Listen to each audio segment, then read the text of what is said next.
This is not the video I intended to do today. Actually was looking forward to getting on to what the roster is going to look like post draft, what spots need help, which ones are in pretty good shape. However, more Derek Carr New Orleans Saints saga crap is coming out yet again. I feel like my dad on family vacation when he used to pull the car over and just yell, "I have had enough," because I have had enough. I'm Tim. Let's talk Saints. And before we go off, obviously, this has everything to do with the viral video that just went out about Derek Carr at his church in Las Vegas. In context, to be 100% clear, please understand what I'm about ready to say because I mean it wholeheartedly. I never ever question or bang on any human being when it comes to faith and family, and I am not doing that here. However, there's just a pattern we have been dealing with Saints fans, not only with Derek Carr, but in the way the organization handles stuff related to Derek Carr and other players. And believe me, I am going to bang on them in the second segment of this video. But for right now, let's start with everybody has been talking about. Now, full disclosure, and I'm glad it worked out this way for me. By the time I got wind of the video and watched it, there was already the caveat to it that, and this is why I truly will not bang on him about his faith and family, that he and his wife having a miscarriage and everything going along with that. So at least I had that perspective going in, because I think if I didn't, this would be a much different video, and I'd be coming back with another video afterwards apologizing. Okay. And a lesson to everyone, sometimes take a step back, let it play out, and keep everything in context. So for the most part, I watched it and was kind of like, it is what it is. I start seeing this little passive aggressive way he deals apparently with everything. I thought it was just with the New Orleans media at press conferences, to be honest with you.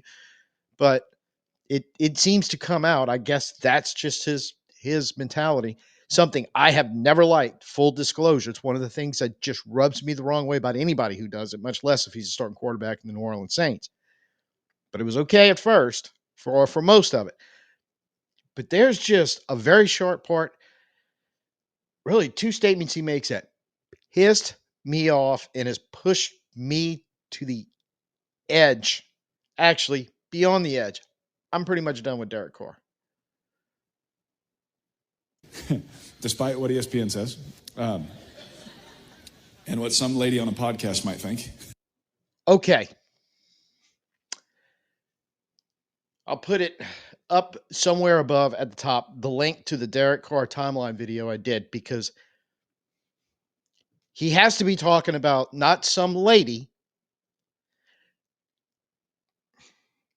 Diana Rossini, who's a respected NFL reporter that has covered the league for a long time. Implication coming up being that false information, lies, something like that. I have the clip. Now, this is more about what she was saying. She was hearing from league sources, reporting on that, and then commenting and kind of being opinionated about it. It's her job. It's what she's been doing forever. Please do not be a dismissive asshole when, like he just was, on this whole situation. And let's be honest, it wasn't a conversation she was having with herself. She was having that conversation. Chase Daniels, ex NFL quarterback, ex New Orleans Saint, who wasn't pushing back on anything she was saying. He conveniently left that part out of it. And that kind of pissed me off too. At best, that little snide comment with the "puh" after is fairly disingenuous and could probably argue misogynistic, leaving Chase Daniels' part out of it. Or it was just a little cowardly omission, because what he's about ready to talk about would not apply to Chase Daniels in any way, shape, or form. Okay, I have an MRI report to prove it. The team knows about it. We've been in constant communication. There's nothing wrong. We're figuring it out, and we're going to go forward with that. Is that okay? And I've been dealing with this, and I've been dealing with people lying about me. I've been dealing with...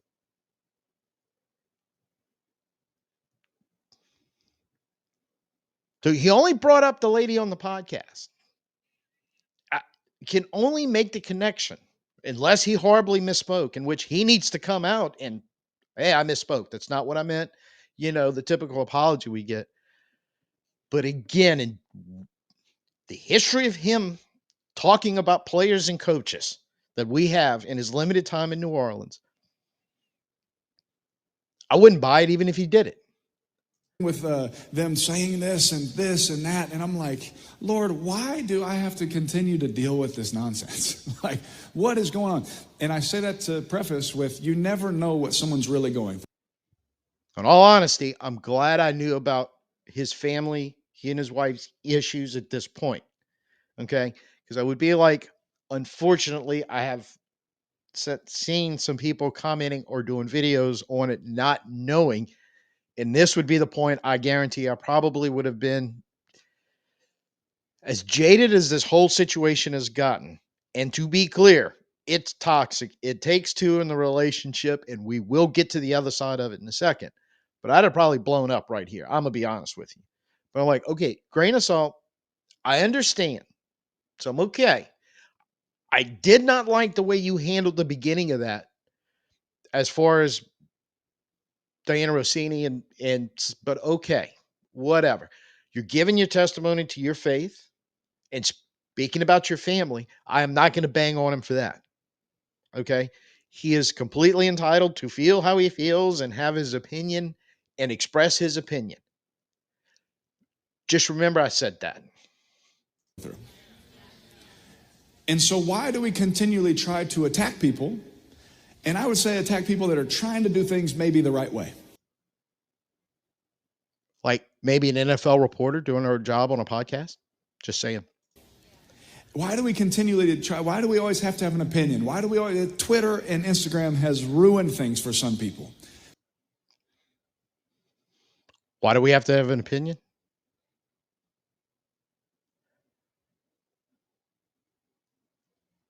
Everybody's entitled to their opinion, Derek, including you, including the people who are throwing their opinions out that you don't like. Deal with it. Grow up.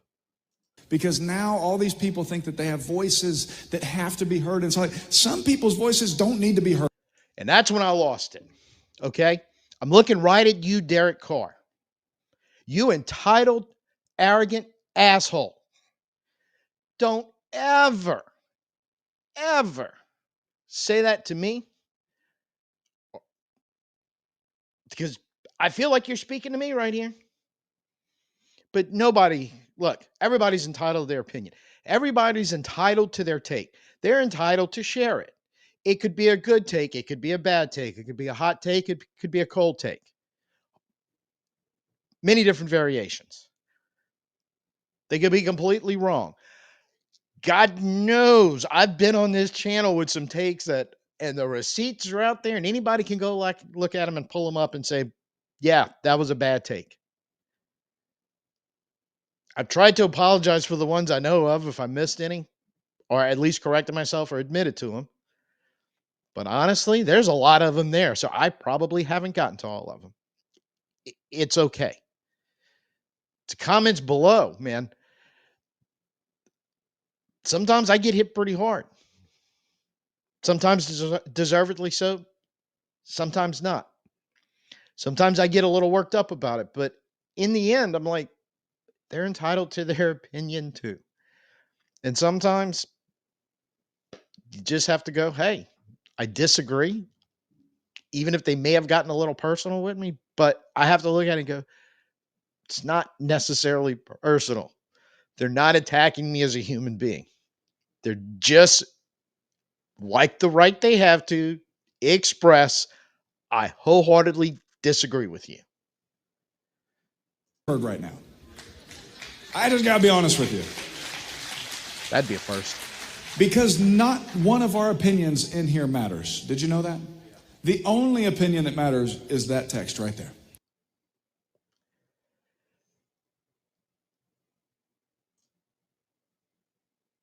I was sentenced by my parents to 13 years of Catholic school. I'm familiar with the text he's talking about. First off, you kind of gave some opinionated stuff before you got to that point.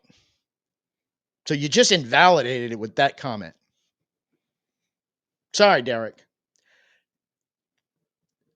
So I'm going, he's disingenuous most of the time. Most of the time when he speaks, I really think he's got a me first agenda. No, I don't think. I think, my opinion. That's the best I can do is give you my opinion of it. I can definitely infer it with his constant barrage of bullshit. Okay. And I'm trying hard not to call this bullshit because I do want to respect his faith and his family. However, just that little running clip right there with some of the stuff thrown in there, it's like, man, do you know how hard Derek Carr, you make it for Saints fans who have, like me, who have tried desperately to keep some type of open mind and give you the benefit of the doubt? You do crap like that and just keep cutting your own legs out from under you. And I do not want to hear about your bitch and gripes with Instagram and Twitter and any other social media for a couple of reasons. The biggest one being your older brother. Hey, anybody wants to go have a giggle about bad takes or the stuff he was complaining about? Go pull up David Carr's Twitter timeline. Just start scrolling down and reading it. You will chuckle and laugh. Trust me. Percentage wise, he probably has more bad takes and just wrong shit than I have. Total number, definitely, because he's been doing it for a decade. I've been doing it for about a year. But I didn't think I'd put my batting average up against his. Just saying. But it doesn't matter. He's entitled to it. And then he has this thing, so he doesn't get on Twitter or social media, as far as I know. He lets his brother handle that. But he will use other avenues of social media, or in some cases, I don't know, like the end of last weekend when he had his brother go on NFL Network and throw his stuff out there on this whole situation.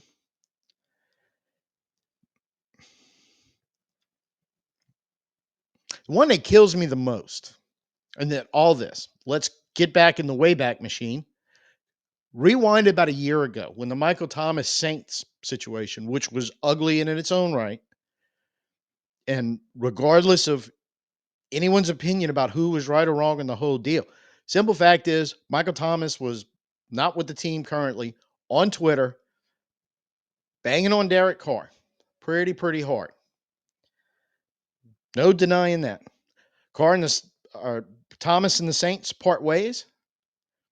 Carr had publicly, not saying a whole lot, gets on a podcast last year about this time, was asked about Michael Thomas throwing him under the bus, kind of, as he always does, starts to take the high ground in his comment, but then can't help himself and degrades himself to actually throwing Michael Thomas under the bus after he started off saying, I'm not going to throw him under the bus. Whatever. Okay. Par for the course. We know this. But the comment that I remember in there that set me off was when he said, talking about Michael Thomas, or actually speaking to him through this podcast that he's on, hey, bro, pick up the phone and call me and we can work it out. So apparently Derek Carr's phone only receives calls, can't send one. Because as a team leader, if you really felt that way, what the hell, man? Pick up the phone and call him. I understand you like to drive really nice cars and review them, so I'm assuming you have some. Get in the sucker and drive across town and go knock on his door and say, hey, man, we got to work this out. And say it while it's happening, while he's at home injured or whatever what was going on and on Twitter doing all this.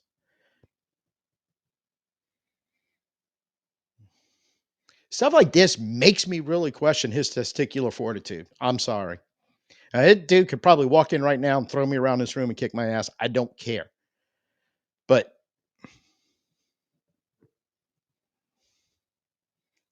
the way he hides behind his comments and the way he does things, I am sick and damn tired of it.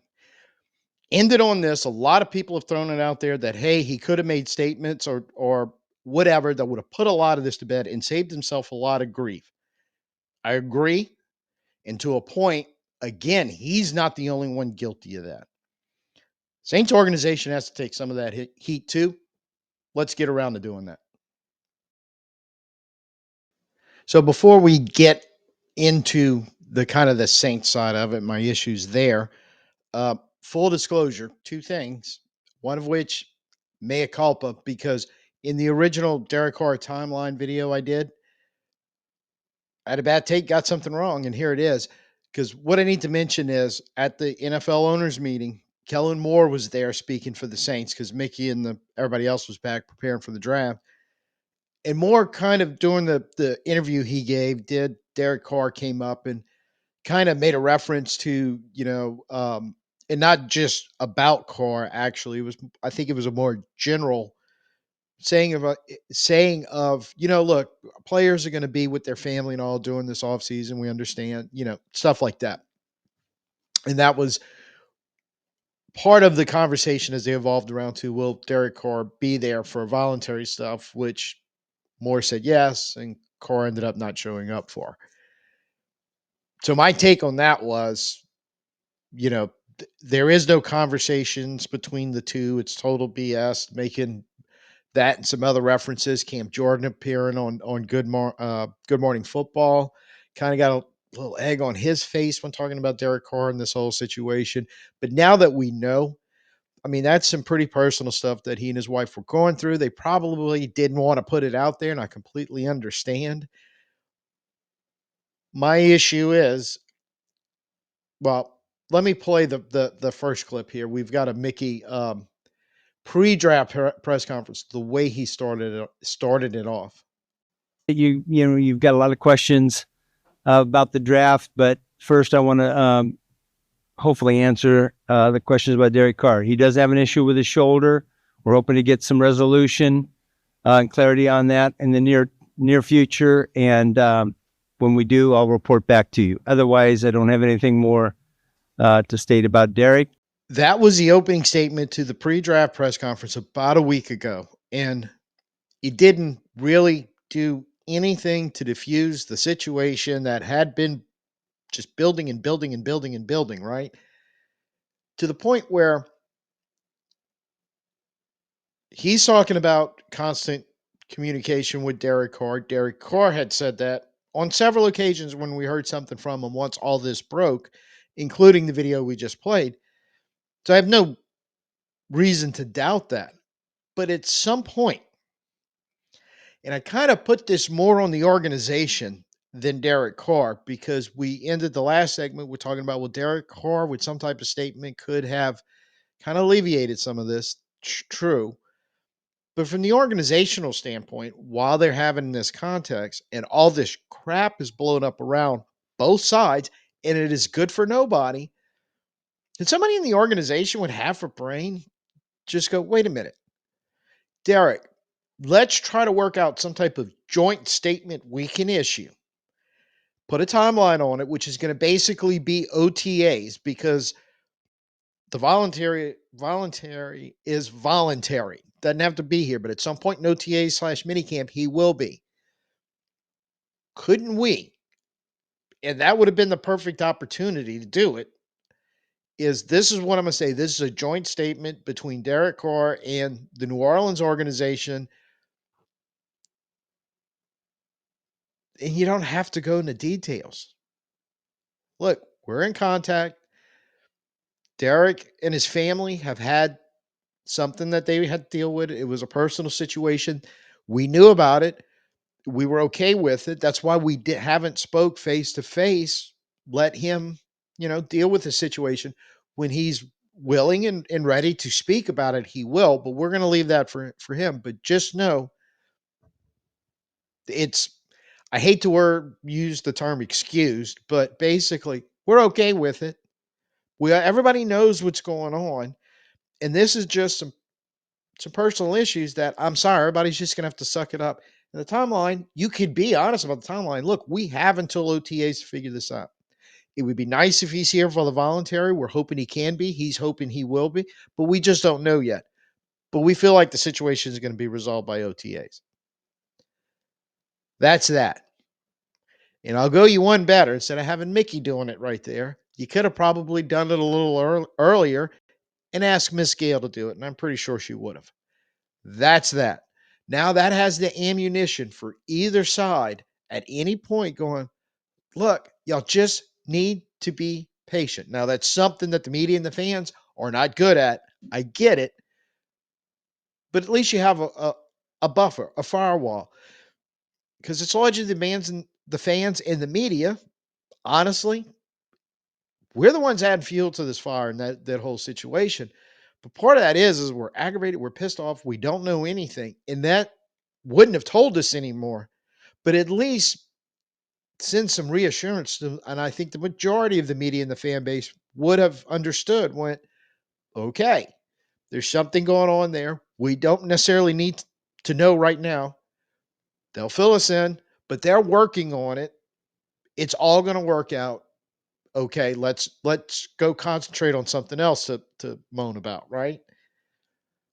So I just feel like the organization could have thrown a better lifeline to Carr. Also, the Saints throwing that olive branch maybe helps them in some fences a little bit. Hey, we'll do our best to cover for you right now while this is going on. And I think at that point the Saints are really the only ones that are going to be speaking to the media for the most part. Mickey comes out there and takes a little fire on it. Yeah. But I think that would have worked best. I just think that this relationship is not all as rosy and as they're depicting. I think it's just very contentious. And even if anybody thought of this, and it's almost like the feeling on either side, they were like, that might be considered a sign of weakness or something. I don't know. But no olive branch extended, no truce, no nothing. Let's just get everybody through this, through the draft at some point during April, beginning of May, or rather beginning of May, end of May. We're going to have to come clean one way or the other on what the situation is. Definitely by June 2nd. Because if you're moving on, if you're the Saints and you're moving on from Derek Carr, cut or trade is going to happen on June 2nd. The math of the salary cap just doesn't allow anything outside of that. And even with I considered Mickey's comments sort of incomplete, but okay, he did the best he could do because he's only coming from his side. And I can't believe I just said that about Mickey, but honestly, what more could he really add to the situation until Derek Carr was ready to share what the whole situation was? And the understanding went, it's family. You got to take care of the family. It's first and foremost, right? But then Mickey makes it worse because the post press conference don't really need the clips. I can just kind of tell you when they happened. About the 8-minute, 14-second mark in, when he was asked about, that was the first Tyler Shuck question that came up. And it was more about his experience. Do you think that'll help him compete for the job? And Mickey said, oh, yeah, it's an open competition. About 11 minutes and 6 seconds later at the 17-minute, 20-second mark, kind of came back around again. Carr's name came up about the open competition, and Mickey goes, no, Carr's the starter. Talk about the way not to diffuse a situation.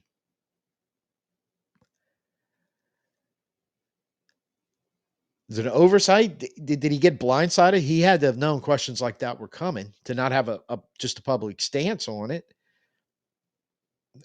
He, at one point in the press conference, I don't have the time marker on that, but he said, hey, we got time to figure this out. And again, you kind of do. It's not really relevant and important till OTAs.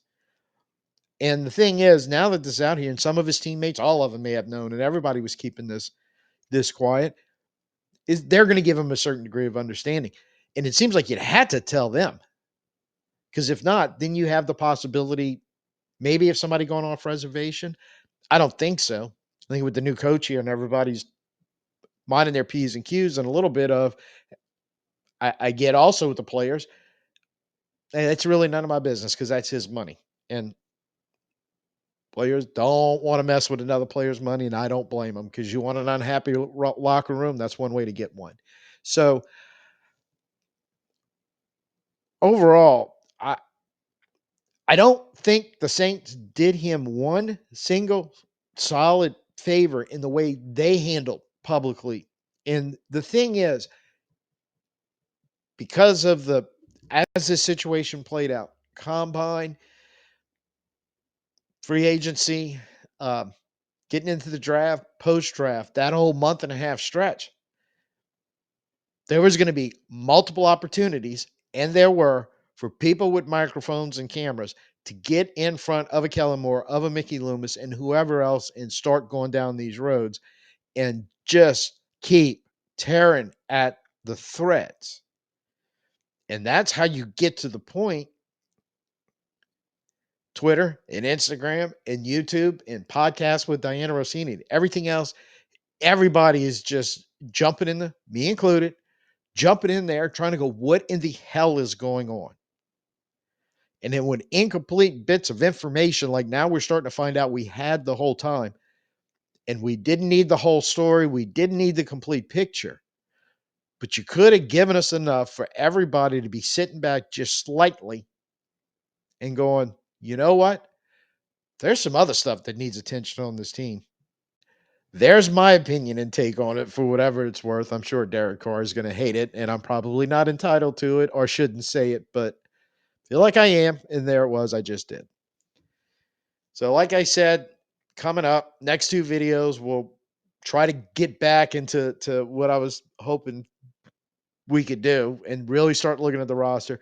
And I feel like the draft has closed some holes, strengthened some positions. Others, not so much. Pretty much going to be the next two videos, so keep an eye out for those. First time here, please go ahead, and if you like the content, hit the thumbs up, hit the subscribe. Try the notification. Supposed to tell you when I'm dropping a video, if I'm going live, but I think right now that's hinky whether or not that actually works. But give it your best shot. What the hell?